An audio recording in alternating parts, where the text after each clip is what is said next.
I remember the first time we met, the energy and joy surrounding us. Steve was charismatic and confident, with eyes full of sincerity and kindness. We first crossed paths at a college art exhibit where his sharp eye for detail sparked a conversation about brushstrokes and the finesse of oil painting. Our connection was instant, and what began as a casual chat soon turned into countless evenings spent together, sharing dreams of a life built on love and simplicity. We created a life full of laughter, support, and unspoken moments that meant everything. As the years passed, the responsibilities of family life grew heavier. Our days were filled with joy and chaos, thanks to our 3 wonderful children. We treasured the moments, but the demands gradually eroded the time we had for each other. Steve, ever the devoted craftsman, threw himself into his business, bringing pride and exhaustion into our home. Meanwhile, I balanced my career and motherhood, feeling my identity fade into an endless cycle of tasks and sacrifices.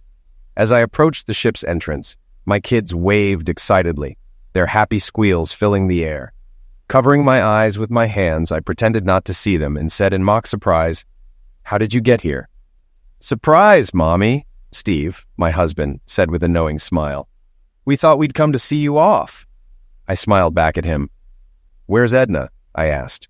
"She's probably already on board," Steve replied. We decided it was best not to try to meet up in all this chaos. The kids clamored for my attention, their voices overlapping in excitement. I crouched down and hugged little Trixie, who at 3 had just outgrown diapers but still had the chubby arms and legs of a toddler. Like her older sister, she was a chatterbox, her lisp making her even more endearing. "Are you going on that big ship?" Trixie asked, her wide blue eyes sparkling with curiosity. "Yes, I am," I said, smiling at her. "What are you going to do there?" she pressed. "There's swimming, movies, a gym, and even a cafe," I explained. "So I'll be quite busy." "I want to go on a cruise with you, Mommy," Trixie said earnestly. "Not this time, sweetheart," I replied, brushing her cheek gently. "But maybe someday we'll all go together, okay?" Katie, now tall and slender, chimed in. "How long will you be gone, Mommy?" It was hard to believe she had looked just like Trixie only 2 years ago. I kissed her small nose. 5 days and 4 nights. I'll be back Friday afternoon. Katie's bottom lip turned into a small pout. No, little angel," I said soothingly. "Everything will be fine. I'll be back before you know it." "We'll miss you, Mommy," Charlie said. At 8, he was my little man. He looked just like me, but had Steve's serious, diligent nature. "I'll miss you too," I replied, hugging them tightly. "But Dad will take care of you." Charlie nodded. "I know, but we want you home too." "Oh, I love you all so much," I said, giving them one more squeeze. Trixie and Katie twirled and giggled while Charlie stood stoic. I stood up and reached for my rolling carry-on, my other suitcase already on board. As I turned to kiss Steve, I realized he was nowhere to be found. "Kids, do you see Daddy?" I asked, scanning the crowd. Their small eyes searched but couldn't see through the throng. I glanced at my watch, 5 minutes left. My heart beat faster. I called Steve's number, but it went to voicemail. "Steve, where are you? I need to board. Please come back." The kids looked at me, their expressions turning anxious. I forced a smile. "I'm sure he just stepped away for a moment. He'll be back soon." "What are you going to do with Dad while I'm gone?" I asked, trying to lighten the mood. "We're going to the pool," Trixie said, eyes lighting up. "Dad said we could go to McDonald's for dinner one night," Katie added. "Oh, did he?" I teased. "Just one night, okay?" Katie giggled, twirling. "We're playing mini golf tomorrow," Charlie said seriously. "Are you going to win Daddy again?" I asked. Charlie shrugged. "I think he lets me win." My heart ached at his insight. "You still have to make your shots," I said, echoing Steve's usual advice. "If you make your shots, it doesn't matter what Daddy does." Charlie smiled faintly, and I hugged him again. Where was Steve? I scanned the area and noticed 2 uniformed men heading toward the ship's ramp. I hurried over, keeping an eye on the kids. "Excuse me, I have my boarding pass, but my husband hasn't returned yet, and I can't leave my children. Could you wait a couple more minutes?" The younger man looked at the older one. "We can give you 1 more minute, but that's all." "Thank you," I said, dialing Steve's number again. Voicemail. My frustration grew. "Steve, I'm about to miss the ship. Please hurry," I whispered, trying one last time with no answer. The sailors exchanged glances as I shrugged apologetically. "I'm sure he'll be back. He knows I have to board." "Sorry, ma'am," the older man said firmly. "We need to get the ship sailing." I quickly texted, "Missed the ship." Turning back to the kids, I called Steve again. "Thanks a lot, Steve," I muttered as the gangplank pulled back. "I missed the ship. I hope you have a good reason." I watched the ship pull away, disappointment washing over me. My phone buzzed with a text. Oh no. "What happened?" I replied quickly. Later, I had to be there for my children. I gathered them and led them to a shaded bench to wait for Steve. "Mommy, aren't you going on the ship?" Katie asked. "Not today, honey." "Why?" she pressed. "Your dad went somewhere and I couldn't leave you alone," I said. I didn't feel like defending Steve at that moment. Lately, he'd been acting like a real idiot. Some nights he stayed late at work, and while he tried to be attentive to the kids, he was clearly distracted. Conversations between us were minimal. Instead of spending the evenings with us like before, he would head to Tony's bar or work in the yard until dark. He was also glued to his phone more than usual. One morning, curiosity got the best of me, and I checked to see who he was texting, only to find that he had added a password to his phone. Is he cheating on me? I wondered anxiously. But it didn't seem like Steve. He was always so reliable. Still, something had shifted. And now this. He knew how much I was looking forward to this cruise. A brief break from the never-ending roles of being a mom, wife, employee, daughter, and everything else. 5 days off for myself didn't seem unreasonable, I whispered, recalling how excited he was when I first brought it up in April.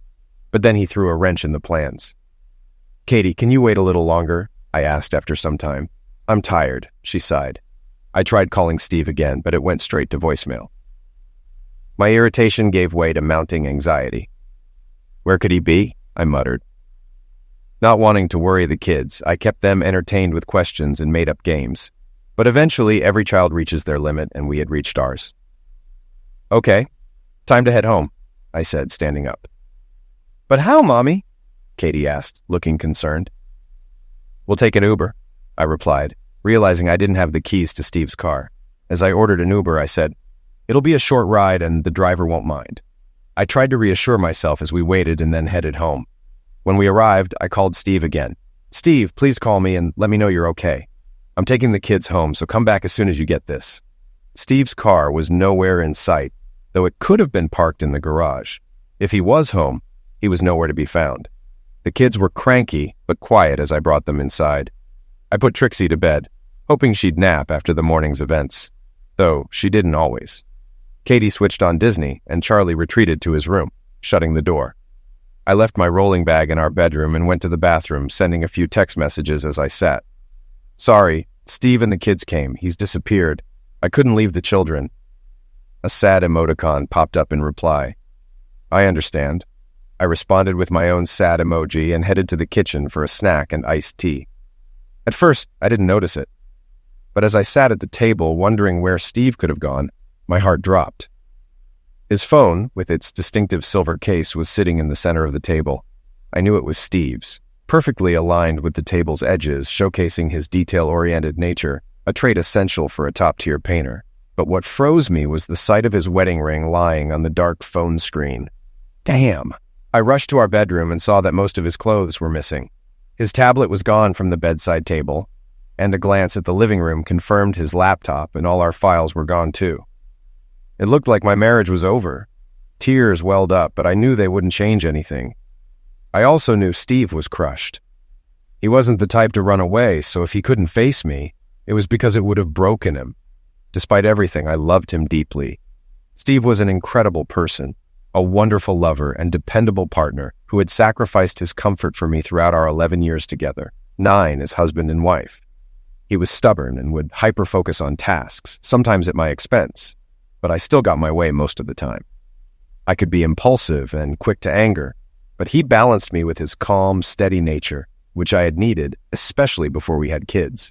Steve was a talented craftsman. His painting business thrived after a rough couple of years due to his combination of creativity, skill, and responsibility.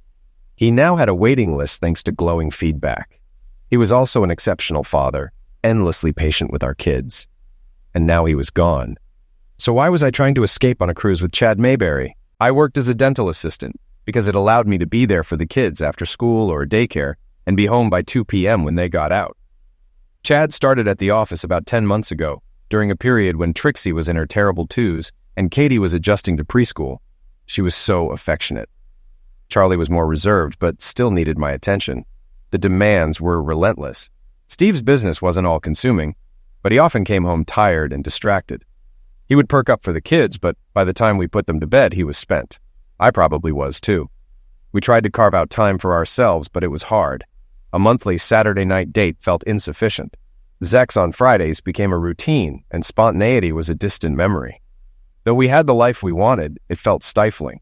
I didn't resent Steve or the kids, but I resented how we lived. I wasn't ready to settle into the predictable life my parents had. Chad, on the other hand, was married but childless. He and his wife seemed to live with more freedom. Both worked in professional fields, Sylvia in IT sales, and could afford exciting, frequent trips, often separately. The first time I talked to Chad after his wisdom teeth extraction, he had just come back from hiking the Grand Canyon with his college friends. Meanwhile, Sylvia was in Santa Fe attending an art exhibit with her best friend. Chad had a sharp sense of humor and liked to joke around, even teasing me. I didn't usually eat lunch due to my part-time job, but he would join me in the kitchen for a mid-morning snack. I often talked about my family, and sometimes complained about how they took me for granted. I envied his carefree lifestyle, disposable income, and minimal responsibilities. "Let's take a walk tomorrow," he suggested with a smile. "We can go to the beach for lunch and be back in time for you to pick up the kids." That's what we did. It was a refreshing change from my routine, a conversation with an adult and no expectations. I didn't have to repeat myself or think of anyone but me. Chad drove, allowing me to relax, and the waiters served me instead of me serving everyone else. I cherished the break, and that night at home with my family felt better than it had in a long time. Steve noticed my smile, and we ended up having midweek closeness for the first time in months. I felt so happy, hugging Steve tightly, almost in tears because of how much I loved him. A couple of weeks later, Chad suggested another lunch, which soon became a regular thing. Most of the time, we would grab a sandwich or salad and chat in the park. But on days when we had no afternoon appointments, we ventured further. I wish I could say Chad pursued me, but that wasn't the case. I let it happen. Still, the outcome was mutual. One day at lunch, he brought up Steve. "I think I spend more one-on-one time with you than he does. Maybe he's tired of my charm. That would be a shame," he said, glancing at my chest. "Your charm is considerable." I blushed. "You have your own charm," I replied, smirking as I looked at his lap, raising an eyebrow. And with that, Zex became an unspoken option. Our playful teasing escalated, and I began to see Chad as a potential lover. He was attractive in a striking way. Steve was a tall, lean student with broad shoulders, bright blue eyes, and rough hands. We kept meeting for lunch once or twice a week until a string of cancellations interrupted our routine. "Want to go to the beach?" Chad asked one day, smiling. Instead of going to our usual dockside cafe, he pulled into a motel by the surf. "I'd like to experience your charm," he said, eyes full of desire. The thought of him excited me, and we ended up having Zex. It lasted only one round, but he took his time. It wasn't as great as my best moments with Steve, but it was good enough. We had an hour and a half, which was plenty to avoid feeling rushed. I was surprised I didn't feel guilty. I saw my time with Chad as a break from real life. It didn't affect my marriage, except it eased some of my stress. I loved Steve completely. He was my partner for life. Chad was just like a gym session or a relaxing massage. We never made plans for our meetings, letting our schedules and fate decide during those first months. But soon, the practice got busier, and patient appointments became more consistent. 6 weeks passed without any opportunities. Then we started talking about taking a short cruise. "This will be a nice break for both of us," Chad said, leaning back in his chair. I brought it up with Steve after the kids went to bed. "Honey, Edna from work won a Caribbean cruise for 2, I said. "She just broke up with her boyfriend and asked if I'd go with her. What do you think?" Steve looked surprised. "When?" "In about 6 weeks, the first week of June." "For how many days?" he asked. Chad and I hadn't figured that out yet, so I guessed. 5 days, I think. He nodded slowly. "That sounds like a great idea. You've been working so hard. I don't say this enough, but thank you for everything you do for our family." He hugged me with his strong, long arms, making me feel like the luckiest woman. I loved him so much that I led him to our bedroom, and we shared an intimate moment. When I was with Steve, I never thought about Chad. There was no need. Steve was my reality. Chad was just a bit of fun. We picked June so we'd have time to convince our spouses. I chose Edna as my cover because Steve had never met her, and Chad said Jeremy was his alibi. Neither Steve nor Sylvia objected. Looking back, though, maybe 6 weeks was too long. I don't know how Steve found out, but judging by his change in behavior, he figured it out pretty quickly. Once he knew about Chad and me, I wondered if he orchestrated Katie's announcement that they'd be at the dock to surprise me. Chad and I had to board the ship separately. Now, staring at Steve's phone and his wedding ring left behind so deliberately, I felt lost. It looked like I was about to become a single mother, with little time for anything but taking care of the kids. If I thought life before was exhausting, I suspected doing it alone would be even harder. Damn. I took a deep breath and started making calls, starting with his brother. "Hey, Paul, have you seen Steve today?" "No," he replied cautiously. My chest tightened. Was he holding back because he knew? Or was I just being paranoid? "Okay, thanks. If you hear from him, please ask him to call me." I repeated similar conversations with his parents, his sister Beth, and his cousin, each filled with vague responses that only heightened my anxiety. At one point, the kids came looking for me, so I shifted into mom mode and served dinner. During another meal of macaroni and cheese with baby carrots, their favorite orange foods, Katie suddenly spoke up. "Where is Dad? He said he'd be home this week." I forced a smile. "Our plans changed, honey, but I'm here now." "But where is Dad?" Katie pressed on. "He always comes home for dinner." I turned to my eldest, hoping for some insight. "Charlie, do you know where Dad is?" Charlie looked at me seriously and shook his head. No. I believed him. Steve would never involve the kids in adult problems. I managed to smile and steered the conversation toward their summer camps, but inside, my panic grew. After cleaning up and putting the girls to bed, I let Charlie read in his room for an extra half hour. When I finally found some quiet, I wrote an email to Steve and sent it to both his personal and work accounts. "My dear Steve, I hurt you deeply, and I am so sorry. I love you no matter what you may think about my actions. Please come home, I need you. But if not for me, please come back for the children. They're already worried because you missed dinner, and they'll only get more scared the longer you're gone. Please come back to your family. I love you and only you." I didn't sleep that night, anxiously waiting for an answer. When I received a text from Chad asking how I was doing, I ignored it. By 10 p.m., I forced myself to bed, knowing I needed rest for the sake of my children. The next day, there was still no response from Steve, only a phone call from his sister Beth. The moment I answered, Beth's voice erupted. "What's wrong with you?" "Excuse me? What do you mean?" I stammered, taken aback. "My brother might be clueless and forget half of what you ask for at the store because he refuses to write a list. But he's a good man. The best man I know. So why are you cheating on him?" I don't know what you're talking about. What did Steve tell you?" I asked, my voice trembling. "Steve didn't tell me anything," Beth shot back. "Paul picked him up from the drunk tank this morning. He was a wreck. Split lip. Bruises everywhere. He told Paul that you don't love him anymore because you're cheating with a coworker." My heart sank, shattering for Steve. He had never been one to drink heavily, let alone get into a fight. "Oh, God. What did he do?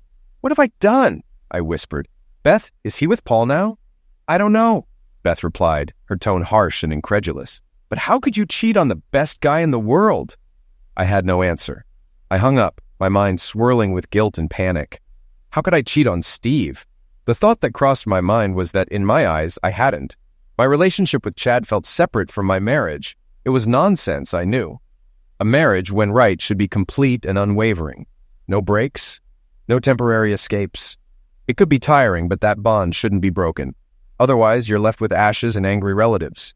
Now, I finally understood that. Knowing I had broken a good man whom I loved, I needed to find him and try to make things right. I called Paul, but he didn't answer. Next, I called Steve's parents. I thought my conversation with Beth was hard, but it was nothing compared to what Steve's mom had to say. "Hello? Hi, Margaret. Is Steve there?" All I heard was a sob, then silence. "Margaret, are you okay?" More silence. "Are you there, Margaret?" A trembling voice finally responded. "I was so happy when he found you. I thought you were the best thing to happen to my son. He was so happy. But you were the worst." The line went silent again, and I knew she was done talking. Crap. If Trixie hadn't come in asking me to tie a bow on her doll's dress, I might have broken down right there. But I had kids to care for. So I smiled and got through the day. My children were innocent, and I knew I had to protect that innocence as long as I could. This lasted another day, The kids grew more confused and upset about Steve's absence. I finally told them that their dad was staying with his brother. I tried to reassure them that he loved them, but that we needed some time apart. "Is Daddy coming home?" Charlie asked, looking worried. "Of course, sweetheart. We need to talk through some things, but he loves you and your sisters so much. He won't be gone for long. He loves you." "I hope so." His response pierced me and I forced a smile. Sometimes parents fight, and we need to work it out so we can be happy again. But no matter what, we always love you. He nodded seriously and walked away. My heart broke again, knowing how protective Steve's family and friends were of him. My secret remained hidden. Steve was deeply wounded, but no one would give me a clue about where he was. His family and friends, when not dodging my calls, were frozen in silence. No one said anything about him. I left messages with the few people still willing to talk to me, pleading for Steve to call me, or at least arrange a meeting with the kids. I only let myself cry when the children couldn't hear. And when I did, it was bitter tears. We had been perfect together, and now that was gone forever. 5 lives were directly affected, with countless others indirectly impacted, and it was all my fault. By Thursday night, my hope was gone. I had no more ideas and resigned myself to waiting for Steve to make the first move, wondering how and when I might hear from him, praying it wouldn't be through a mediator with legal papers. I went to bed feeling more defeated than ever. It was clear that I had no allies among those supporting him. No one spoke about balance, patience, or forgiveness. While I didn't expect forgiveness, I had hoped that maybe there was enough love left for a response, even if it was anger, but all I got was silence. On Friday afternoon, the phone rang. My heart leapt, but it sank when I saw who was calling. I hesitated, but decided to face everything head-on now that Steve was gone. "Hi, Chad," I said. "Sylvia found out," Chad said bluntly. "I got served divorce papers as soon as I stepped off the ship today." I closed my eyes, taking deep breaths to steady myself. "Steve left us. I have no idea where he went." "Damn," Chad muttered.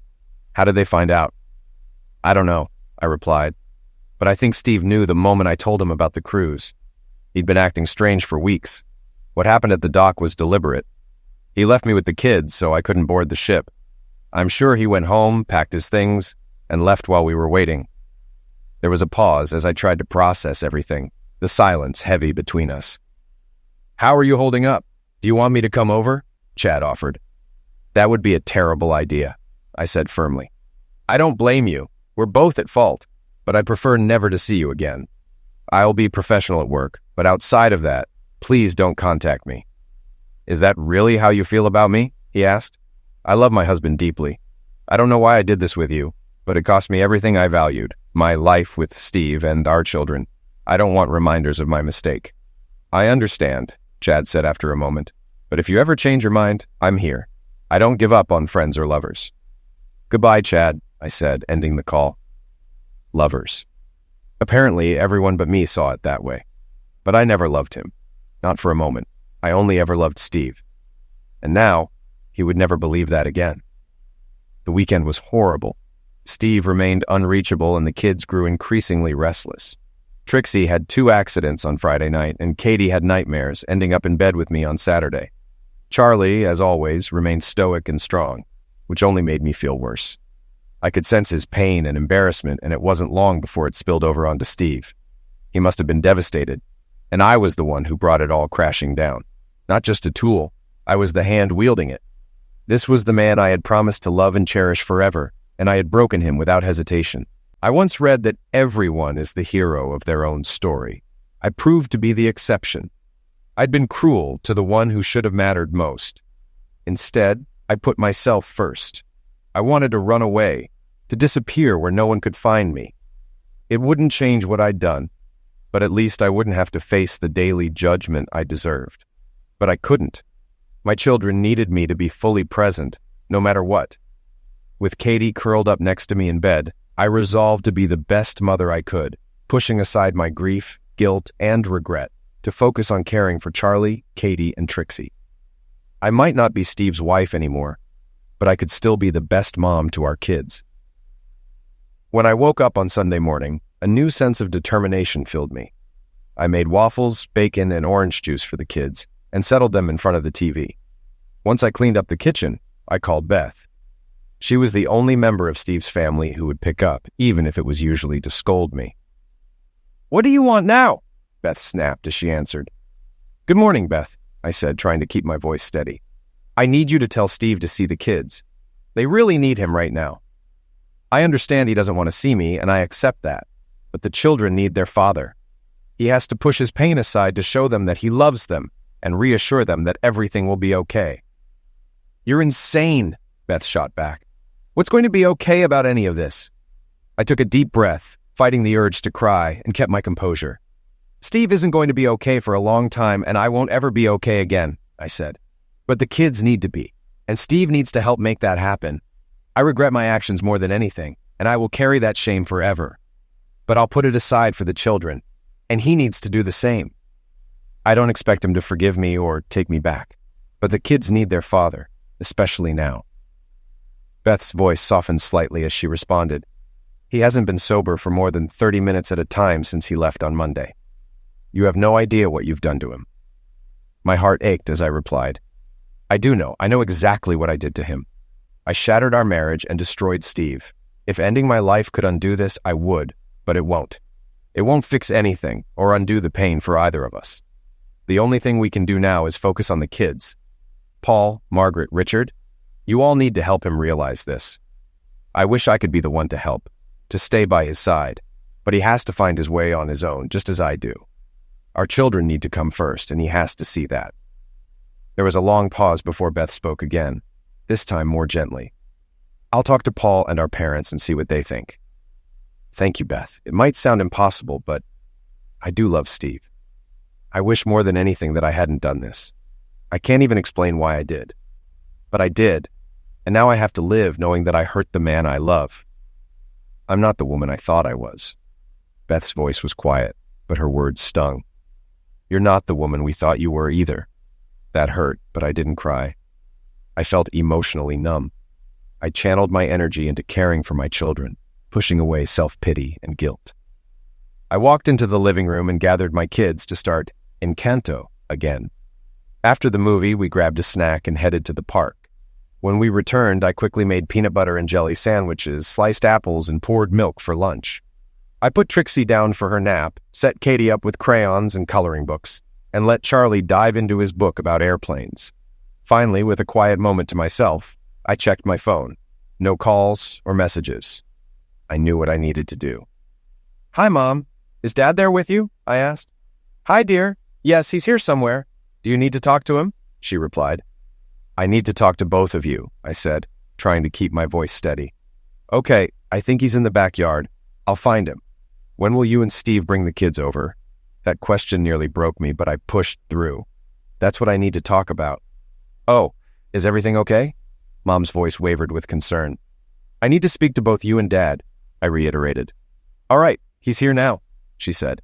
I could hear them fumble with the phone as they tried to put it on speaker, exchanging small, encouraging words when they succeeded. They adored each other. I would never have that again. "What's going on, honey?" Dad asked. I took a deep breath. "I wanted you to know that Steve has moved out. He found out that I had an affair. I don't know what comes next, but you needed to know." Silence filled the line. Are you in love with someone else?" Mom's voice was strained. "No," I said firmly. She let out a small, shaky sob. "No, I love Steve. I love him so much. I don't know why I was with anyone else," I admitted. The silence returned, heavy and full of unspoken questions. "Can you fix this?" Dad finally asked. "I don't think so. Steve left on Monday and hasn't responded to any of my messages. I don't know where he is. Beth says he's devastated and has been drinking all week," I said, my voice breaking slightly. "Oh, that poor man," Mom whispered. My parents had always loved Steve. I closed my eyes, took a steadying breath, and continued. "I know. I'll regret what I did to him for the rest of my life. But I may need your help with the kids until things settle, whatever that might look like." "Of course, dear," Mom said softly. "Call us anytime. Dad says the kids can stay here whenever you need, and so can you." Parents. Their love remains steadfast, even when their child fails. The lump in my throat nearly choked me. "Thank you. I love you both." "We love you too, honey," Mom said, her voice full of warmth and worry. I cried for a long time after hanging up, I didn't deserve my parents' kindness, Steve, or my family, but they all needed me, so I had to be my best for them. This resolve was my anchor. I couldn't let myself collapse because the people I loved needed me, even if they no longer loved me back. Beth called me back. "Steve wants to see the kids. You can bring them to our parents' house in an hour," she said. "Thank you, Beth. They miss him so much," I replied. "I hope seeing them helps him. He needs something positive to focus on." "He's completely broken," Beth said, her voice heavy with emotion. "I know he wants nothing to do with me," I said softly. "But if there's anything I can do to help, please let me know. I love him, and I'm here if he needs anything."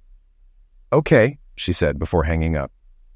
The kids were overjoyed to see Steve and excited to visit their grandparents. Katie and Trixie bolted to the door as soon as I let them out of the car, but Charlie lingered.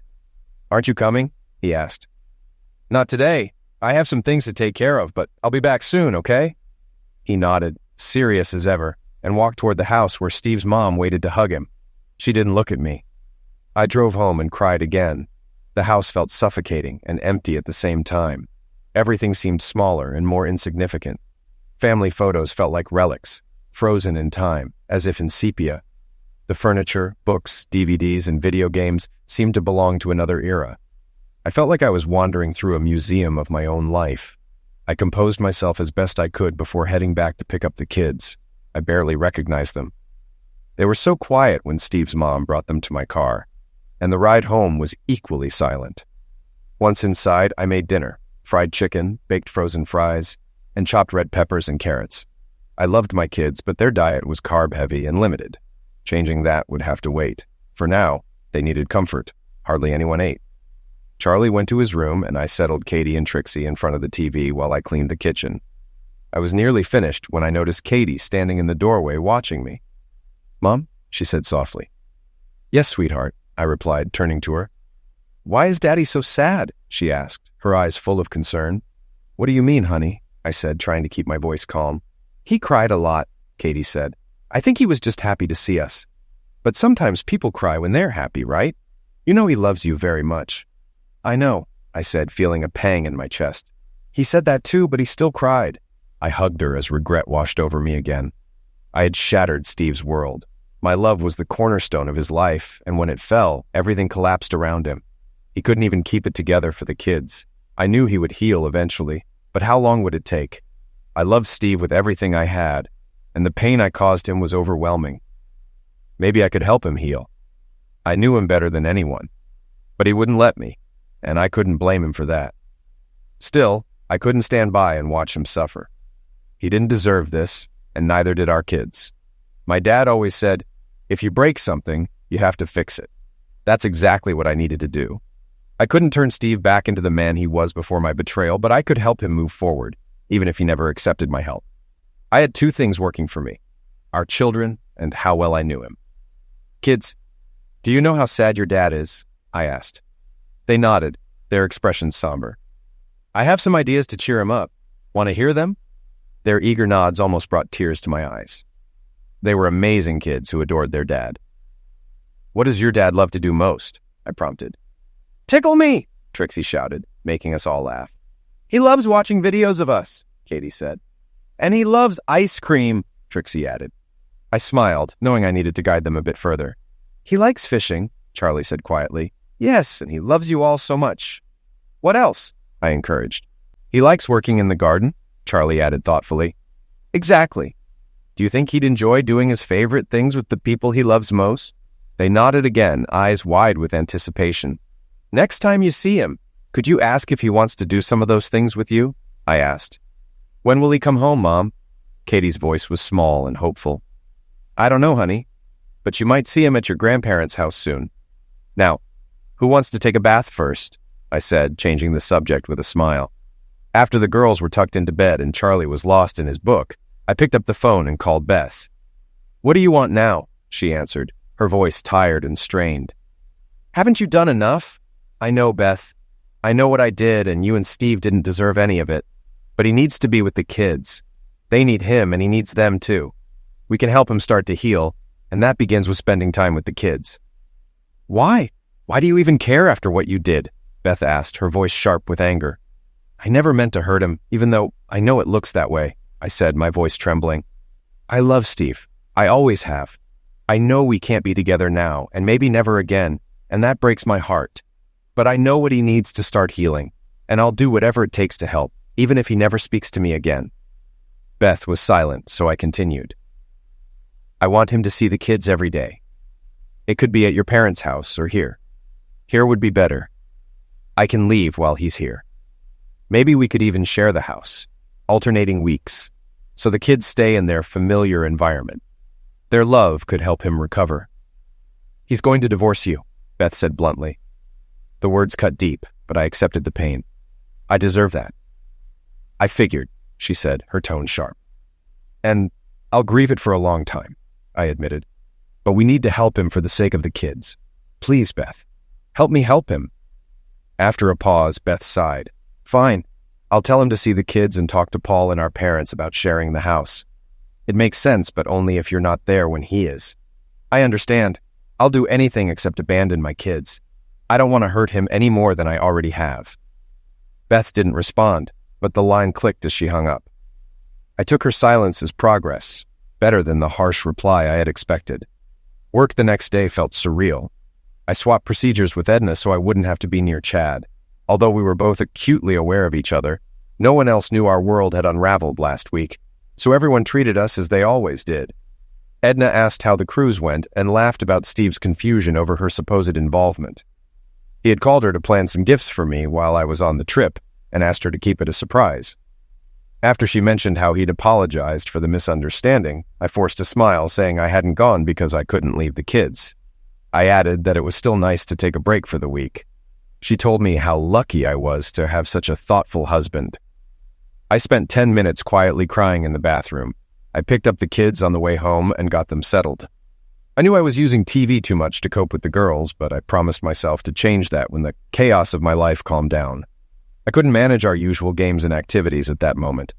Our dinners were always simple, but I tried to sneak in healthy touches like pureed spinach in the spaghetti sauce. Today, frozen pizzas and a chopped apple would have to do. When the phone rang and I saw Beth's name, I took a deep breath before answering. Steve said he wants to see the kids, Beth began. He's open to alternating time at the house if he ever decides to speak to you. I told him it was my idea. If he knew it came from you, he would have rejected it right away. Thank you, Beth. I don't care who gets credit. What matters is that Steve, Charlie, Katie, and Trixie reconnect and stay as whole as possible. When does he want to start? I asked. Tomorrow, Beth replied. The thought of spending a week with the kids seemed to lift his spirits. He hasn't had anything to drink today. He's still sad, but thinking about the kids gives him some focus. I'm so grateful for your help, Beth. Don't mention it, she said flatly. I mean it. So do I. And remember, if Steve ever finds out this was your idea, he'll cut me off, Beth warned. A bitter laugh escaped me. It was either that or break down completely. This was the biggest mistake of my life. I couldn't have done more damage to our family if I tried. Beth was silent for a moment, and I sensed her hesitation before she spoke. Why? Why did you do it? I don't know, I said, my voice strained. It felt like an escape. Chad was friendly and paid attention to me, but I didn't even like him that much. I don't find him particularly attractive, but he saw me just as myself, not just as a wife or mother. He enjoyed spending time with me. The Zex happened suddenly. Without passion, it was just something to do. I destroyed my marriage for a few meaningless encounters and a cruise. I disconnected Chad from the rest of my life, and now it all feels disgusting and unreal. Now I have to live with the pain I caused Steve over something so empty. This is just so wrong, Beth said, her voice heavy with disbelief. I know, I whispered. There was another long pause before Beth spoke again. He talked to a lawyer. You'll get the divorce papers at work this week. I figured as much, I said, the finality sinking in. This is so wrong, she repeated. I couldn't agree more, I said, my heart breaking all over again. I pulled myself together and told everyone at work that Steve and I were divorcing, admitting that the problems were my fault. Everyone was shocked, except Chad, though he feigned surprise well. I wanted to get ahead of the news before people connected the dots when they learned about his divorce. It was awkward at first, but the two dentists offered hugs and said they'd help by adjusting my hours as needed. It was comforting to feel at least a little support. The documents arrived on Thursday afternoon, and I brought them to my parents' house, where I stayed while Steve was with the kids. The divorce terms were harsh. Steve wanted 3/4 of our assets, the house, primary custody of the kids, child support from me, no child support from him, and for me to revert to my maiden name. I understood his anger and felt sadness all over again, but it wasn't practical for either of us. I knew Steve well enough to believe that once he healed, he'd regret such a punitive settlement. And if our kids were going to come through the divorce well, they needed to see us being civil. When I met my lawyer, I insisted on a fair proposal and made it clear that I wouldn't fight Steve. I accepted that our marriage was over and knew I couldn't ask for direct communication.